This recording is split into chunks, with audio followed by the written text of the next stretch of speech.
Olá, boa tarde, bem-vinda ao Brasil das Gerais. Já ouviu dizer que o ser humano não é uma ilha? Pois é, em algum momento da vida, todo mundo precisa de um cuidado, de um auxílio, seja na infância ou velhice. Conversar sobre uma ética do cuidado que acolha e dê dignidade é assunto fundamental para todos. E a ética do cuidado é o tema do BG de hoje. Vem com a gente, o programa está começando.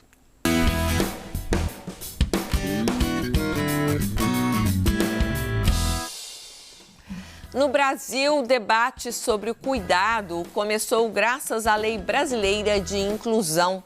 A LBI trata dos direitos das pessoas com deficiência, aponta caminhos para uma política do cuidado que ainda não foi estabelecida pelo governo. Mas a verdade é que todo mundo precisa ser cuidado para exercer suas atividades diárias. Para que você saia de casa, muitas vezes, é preciso o apoio de alguém para cuidar dos filhos. Para que você consiga trabalhar em harmonia, é necessário que uma pessoa cuide para que o ambiente esteja limpo e organizado. Não é verdade?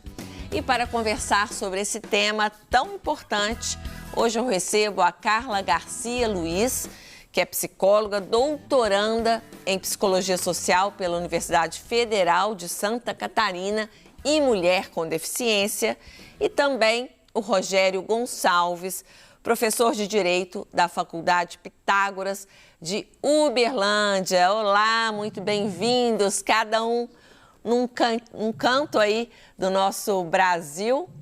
Carla lá em Florianópolis, Rogério em Uberlândia e eu aqui em BH. Muito bem-vindos e muito obrigada pela presença de vocês. Obrigada, boa tarde. Obrigado. Boa tarde a todos. Boa tarde, Patrícia, Carla. Um prazer estar aqui para discutir esse tema tão instigante e necessário, né, Carla? Então, tema instigante. Eu acho que essa condição, Patrícia, de estarmos em lugares diferentes é graças à tecnologia. Ficamos aí pelo menos 2 anos, eu pelo menos como professor, 2 anos ministrando aula também de forma remota. Então, algo que ajuda muito, inclusive a bater esse papo tão interessante, oportuno e necessário sobre a questão do cuidado.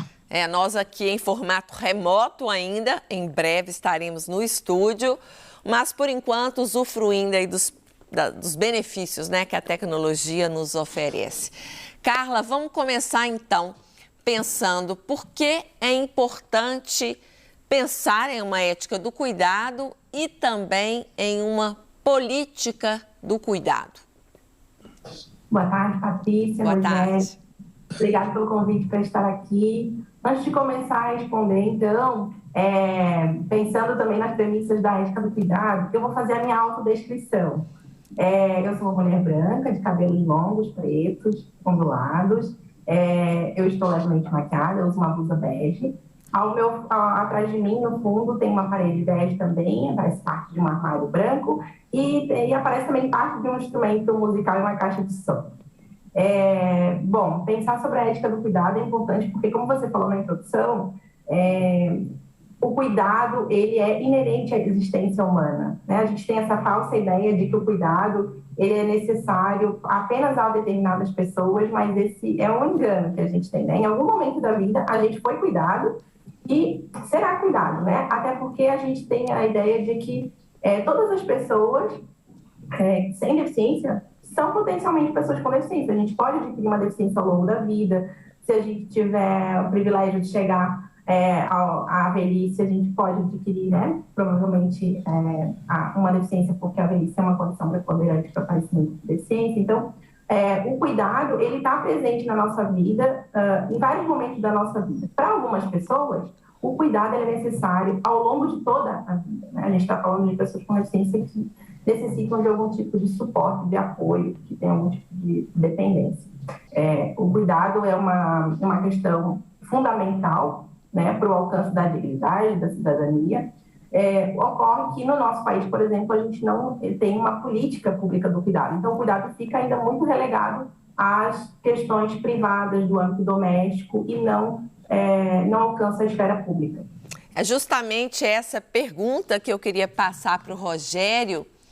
Rogério, na sua opinião, aqui no Brasil, existe ou não uma política nacional do cuidado? E por que esse assunto parece não avançar? Essa história da questão política, né, de nós termos políticas para garantia, essa é uma história relativamente nova na história da humanidade, né? Então, se a gente pensar que a formação do Estado, instituição como nós o conhecemos hoje, também é algo novo, né? Se a gente pensar na Revolução Industrial para os nossos dias, na consolidação do Estado, fora daquela lógica das monarquias absolutistas, né, em que o povo não tinha o cuidado de um Estado, né? Então, quando eu tenho instituição de Estado que eu começo a ter a lógica, né, da perspectiva de garantismo, né, os deveres do Estado para conosco.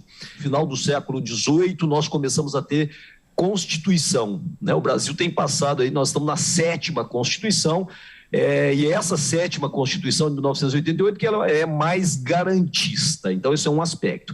O outro aspecto é o cenário internacional, que o avanço dos cuidados, que embora tenha nascido ali com a questão de guerra, a questão de cuidado com os enfermos, né? E aí organizações importantes tiveram papéis importantes, como a Cruz Vermelha, por exemplo, mas é só depois da Segunda Guerra Mundial que nós efetivamos a ordem da solidariedade.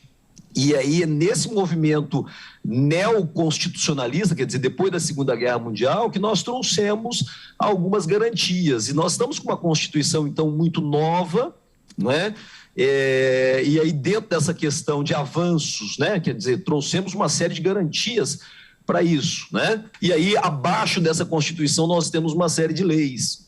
E aí, infelizmente, há uma distância muito grande. E aí é onde eu vou concordar com a Carla, há uma distância muito grande entre a existência da lei e a efetividade de uma política garantista na prática. E olha só, se as leis existem no papel, mas ainda não são garantidas, como que essas pessoas ficam, Carla?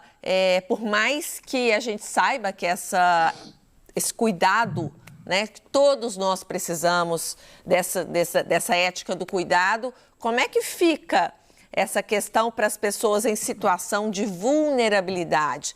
Mulheres, crianças, idosos e pessoas com deficiência. Então, Patrícia, eu acho que é importante dizer, como o Rogério trouxe, a gente tem a Lei Brasileira de Inclusão há 7 anos no Brasil, né? Antes disso, um pouquinho, a gente tem a Convenção da ONU dos Direitos da Pessoa com Deficiência, que tem caráter de emenda constitucional no Brasil, um pouco mais de 12, 13 anos. No entanto, eu quero lembrar que mesmo na LBI, na Lei Brasileira de Inclusão, essa questão do cuidado, ela está parcialmente contemplada. Né? Então, a gente vai falar lá na LBI, a gente vai ter menção ao cuidado referente a residências inclusivas, por exemplo. Então, a gente está falando ainda de processo de institucionalização. A gente ainda não está falando daquele apoio individualizado, né? Que a pessoa tenha livre escolha de ser cuidada, ou tenha um subsídio para escolher como quer e quem vai exercer esse cuidado. Então, eu acho que é importante dizer que a gente ainda vive no Brasil uma política extremamente familista, que delega às famílias, especialmente às mulheres, a questão do cuidado. Então, a gente fala de pessoas com deficiência, fala de pessoas idosas, fala também de cuidado de crianças. As crianças estão um pouco mais amparadas pela lei, digamos assim, né? E as pessoas com deficiência ainda não. Os idosos também um pouco mais, mas as pessoas com deficiência ainda não. Então, a gente precisa muito pensar sobre isso, porque enquanto a gente está aqui debatendo, enquanto a lei não é capilarizada, implementada, como essas pessoas estão vivendo? Há pessoas que precisam de apoio para se alimentar, para sua higiene, para chegar até o transporte, né, para poderem estudar, para ter lazer. Então, como essas pessoas estão vivendo nesse momento? E os governos, Rogério, por que é importante que os governos tratem desse assunto? Olha, Patrícia, Carla e os nossos espectadores, esse é um assunto que deve ser debatido, ele é urgente, urgentíssimo, porque, como a Carla comentou, nós temos uma vastidão de pessoas em um país que envelhece, inclusive, né? Quer dizer, ainda tem essa perspectiva que também está amparada por lei, né? Nós temos o Estatuto do Idoso, nós temos o Estatuto da Pessoa com Deficiência, nós temos o ECA, né? Que nasceu primeiro nessa história toda em 1990, que é o Estatuto da Criança e do Adolescente, que está numa condição tanto de vulnerabilidade quanto, né, de formação, né, e aí merece a proteção integral. Mas quando o Estado brasileiro coloca na sua Constituição, que é a lei maior, que eu vou garantir, né, essa dignidade humana, então entra essa perspectiva que a Carla comenta, né, de inclusão, né, porque imagina, uma série de pessoas que aparentemente não precisariam de cuidados, né, porque estão em condições de trabalho, numa idade ativa, hoje precisam de cuidados do Estado porque estão desempregadas. Nós estamos falando em 13 milhões de desempregados no Brasil, mas não só 13 milhões de desempregados, nós estamos falando em 6 milhões de desalentados porque não conseguiram emprego, então desistiram de procurar esse emprego, né? Segundo o IBGE, depois de 30 dias ele entra em desalento, né? O que nós precisamos é que aqueles que ocupam as cadeiras, né, de cargos políticos cumpram o que está estabelecido nas leis, né? E já estaria muito bom se nós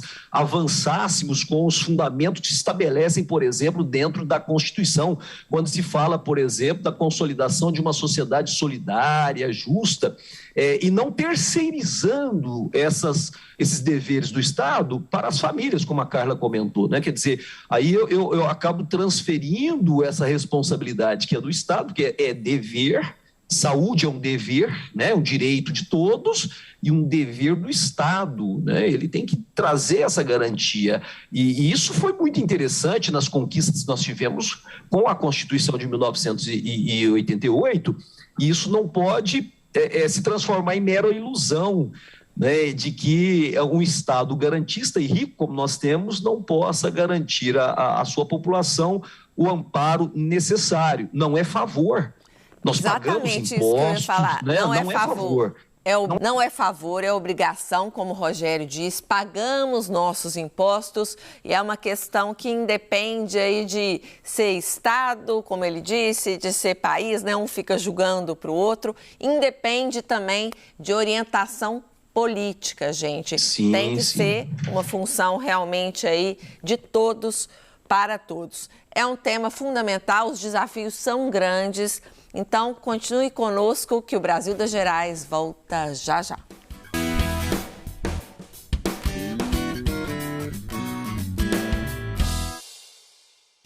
Brasil das Gerais está de volta. Hoje estamos conversando sobre a ética do cuidado com a psicóloga Carla Garcia Luiz e o advogado Rogério Gonçalves. Antes da gente entrar nas questões legais, eu queria ressaltar mais uma vez com a Carla que essa ética do cuidado que dá origem para uma política do cuidado, ela é boa para todo mundo, para todas as pessoas. E eu acho que a gente ainda tem dificuldade de entender isso, né, Carla? Não é uma política somente para as pessoas com deficiência, é uma política que é boa para todo mundo. Eu queria que você explicasse isso, por favor, melhor para quem está nos assistindo. Sim, Patrícia. Eu acho que é importante a gente retomar o significado desse termo ética do cuidado, né? Quando eu falo de uma ética do cuidado, eu estou pensando no reconhecimento daquele que é cuidado como ser humano, né? Como uma pessoa que merece dignidade e que estou pensando numa prática que vise o bem-estar da pessoa, né? Da pessoa que é cuidada, também da pessoa que cuida, mas sobretudo daquele que é cuidado. Ele precisa ser protagonista daquela ação, porque afinal de contas o cuidado tem a ver com a vida dele, com o corpo dele, com o cotidiano dele, né? Então, de respeito à sua própria vida. Então, o cuidado, acho que isso que é importante, ele é inerente à experiência humana, faz parte da trajetória humana necessitar de cuidado e também exercer a função do cuidado, né? A gente também vai exercer nessa relação de interdependência, a gente também pode exercer o cuidado, né? Vai exercer o cuidado ao longo da nossa vida. Rogério, e do ponto de vista legal, como que as pessoas podem ter acesso a essa ética do cuidado né, e esse cuidado específico, caso necessário? Como a lei dá amparo a isso? Então, Carla e Patrícia e nossos, né, telespectadores, é muito interessante isso, porque nós temos que considerar uma série de fatores quando analisamos esses detalhes. Por quê? Porque nós temos os nossos direitos garantidos, né? Se você pensar nessa perspectiva enquanto cidadão. Então, nós temos uma cidadania em construção, numa democracia jovem e muito ameaçada, como é o caso do Brasil hoje. E aí o acesso do cidadão a uma perspectiva de direitos, né? Então nós estamos falando de direitos que foram construídos ao longo de uma história. Quando eu falo de direitos ligados à liberdade, por exemplo, que é o ideal liberdade, eu estou falando de direitos individuais, direitos civis, né? Direitos políticos. Quando eu falo de direito social, que estão inscritos na Constituição, no artigo 6º, nós temos uma série de elementos importantes ali, com direito à saúde, à educação, à moradia. Isso está tudo muito bem escrito em alguns casos, outros nós precisamos de regulamentações, e o outro desafio é ter isso garantido de fato na prática, que é o que a Carla levantou para nós. Aí nós temos algumas situações. Por exemplo, quando você fala da questão da criança, do idoso, da deficiência, de alguma forma, a legislação penal, por exemplo, traz uma série de proteções, não é? Mas aí é porque o direito daquela pessoa já foi violada e nós vamos punir com mais rigor, ou pelo menos tentar punir alguém com mais rigor, né? Quando você fala do direito do idoso, né, você está falando de algumas garantias, né, com relação a transporte público, acesso à saúde, prioridade, né? Quer dizer, isso seriam acessos que ele teria melhor, algumas coisas até funcionam, o problema são as exclusões, as pessoas que estão fora do ambiente onde o Estado, por alguma forma, não está alcançando. Então, nós temos aí algumas situações, alguns remédios jurídicos, né, que, lamentavelmente, muitas vezes podem até não funcionar. Então, nós temos a possibilidade de mandado de segurança, nós temos ações judiciais que poderiam ser, né, impetradas para essa garantia, tá? O problema é que muitas vezes a pessoa não tem o acesso à justiça. Esse é o problema. Entende? Está faltando o cuidado também vinculado ao acesso à justiça. Olha o caso da Amazônia, olha as tragédias que tivemos aí recentemente. Então, muitas vezes as pessoas não são cuidadas, embora tenham seus direitos, esses direitos não são garantidos porque não lhe têm acesso à justiça. Gente, a Carla quer complementar, né, Carla? As pessoas com deficiência que necessitam de cuidados no Brasil, hoje estão a cargo do seu privilégio de classe. Quem tem dinheiro consegue pagar um cuidador. E quem não tem recurso financeiro para isso, fica a mercê das práticas familistas, né? E a gente sabe que, às vezes, as práticas, o ambiente doméstico, familiar, não é o mais seguro. A gente tem essa ideia de que a família é lugar seguro, mas às vezes não é. Então, as pessoas ficam também vulneráveis a situações de violência, de negligência de direitos. É por isso que é tão importante que o Estado tenha uma política de cuidado efetiva. A gente precisa ter várias alternativas. O problema da nossa legislação hoje é que ela só tem uma opção, que é a residência inclusiva, né? Então, a gente precisa mais, a gente precisa de uma política que dê outras alternativas de cuidado para as pessoas com deficiência. Vamos ver, então, o que a Lauriane Costa, mestre em educação, pensa sobre a ética do cuidado, como que essa iniciativa pode melhorar, de fato, a vida de todos. Olha só. Pensar a construção de uma política pública do cuidado que garanta que as pessoas com deficiência recebam o cuidado que precisam na comunidade em que escolheram viver e fazendo as atividades que permitam, né, viver a vida em plenitude, é importante por isso. É importante também para as mulheres de modo geral, porque na ausência do Estado assumir essa responsabilidade, as mulheres é que ficam mais responsáveis pelo provimento do cuidado, né? Não só de pessoas com deficiência, mas também de idosos, de crianças, né? De pessoas que estão doentes em algum momento da vida. As mulheres é que assumem, né, ainda, né, de maneira imposta, pela nossa sociedade patriarcal, o cuidado. E há também um atravessamento de classe e raça, porque as famílias que podem pagar pelo cuidado acabam contratando uma mão de obra, sobretudo de mulheres negras e pobres, que trabalham muitas vezes em condições precárias, né? Sem direitos trabalhistas, sem segurança no ambiente de trabalho. Então, pensar a construção dessa política, para mim, desloca o eixo do capacitismo, do patriarcado, do racismo e também da divisão da sociedade em classe. Maravilha, Lauriane. Muito obrigada pelo depoimento, pela mensagem aí tão importante. E realmente a ética do cuidado, ela beneficia a todos nós. Carla, em que países essa política do cuidado realmente funciona na prática? Em quem a gente pode se inspirar? Então, Patrícia, os países basicamente do norte global, sabe? Países como a Inglaterra, por exemplo, países mais desenvolvidos têm uma política pública do cuidado mais efetiva. Os Estados Unidos, por exemplo, o Canadá, a Austrália, né, apesar de estar no sul global, é um país desenvolvido. Então, esses países têm uma política que garante outras oportunidades, outras garantias para as pessoas com deficiência. Então, por exemplo, nos Estados Unidos, as pessoas com deficiência podem receber um subsídio do Estado para ter um cuidador, o serviço de cuidador como na sua casa, podem morar em residências que de fato são pautadas na ética do cuidado, né, que tem uma prática adequada. Então, a gente vê que em países do norte global, países com mais desenvolvimento, tem políticas que já pensam nessa questão do cuidado de uma outra maneira.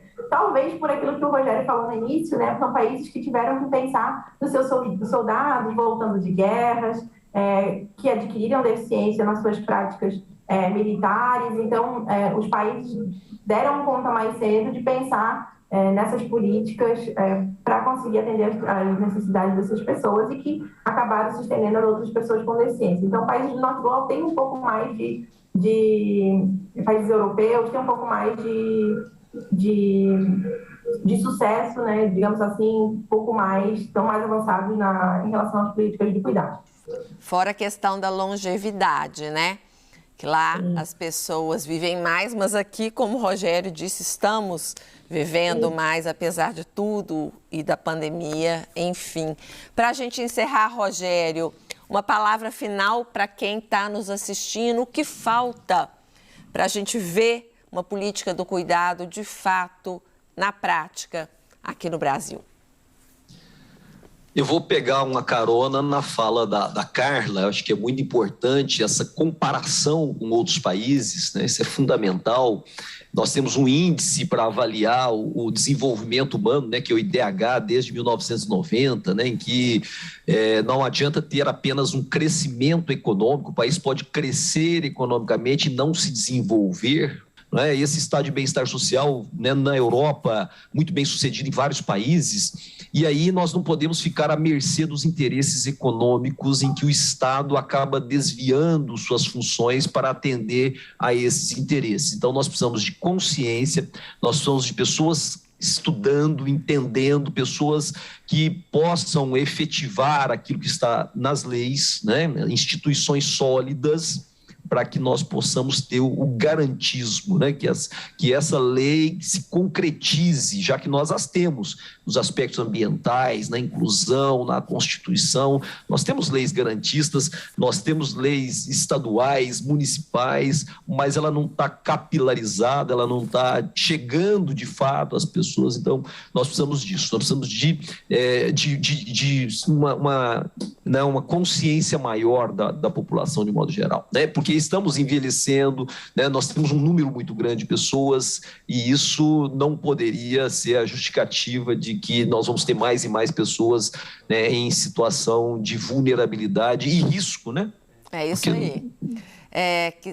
Lembrando que estamos em ano eleitoral e a hora é agora da gente refletir sobre o que queremos para nós e para os nossos Exatamente. queridos, né? Para o nosso país. Muito obrigada, viu, gente? Rogério e Carla, muito bom poder contar com vocês aqui. Parabéns aí pelo trabalho que fazem e gratidão por compartilhar aqui com a gente no BG. As portas estão abertas, voltem sempre.